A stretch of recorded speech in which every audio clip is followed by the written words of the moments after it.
Hi friends, గోధుమ పిండితో నేను నూడిల్స్ రెసిపీ అనేది షేర్ చేస్తున్నాను. రోజు మనం పిల్లలకి నూడిల్స్ పెట్టుకోవచ్చు గోధుమ పిండితో. అయితే పిల్లలు ఇష్టంగా తింటారు. సేమ్ టు సేమ్ టేస్ట్ ఉంటుందండి.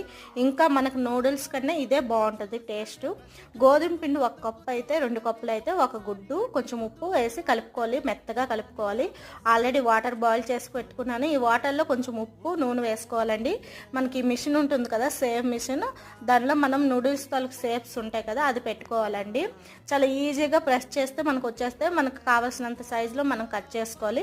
ఒక 3-5 మినిట్స్ మనకు బాయిల్డ్ అయితే సరిపోతుందండి. వెంటనే చల్లని నీటిలో వేసేవాలి, విడివిడిగా వస్తాయండి. ఇప్పుడు ఆయిల్ హీట్ అయిన తర్వాత కొంచెం పచ్చిమిర్చి, మనకు కావాల్సిన వెజిటేబుల్స్, అల్లం వెల్లుల్లి పేస్ట్ ఇక్కడ యాడ్ చేసుకున్నాను. హై ఫ్లేమ్లో చేస్తే చాలా బాగుంటుంది. ఇప్పుడు మన నూడిల్స్ కూడా యాడ్ చేసుకుని ఉప్పు, మిరియాల powder, chilli sauce, soya sauce, tomato sauce ఇవన్నీ చక్కగా పడితేనే చాలా టేస్ట్ బాగుంటుంది. లైక్ అండ్ సబ్స్క్రైబ్ చేయడం మర్చిపోకండి.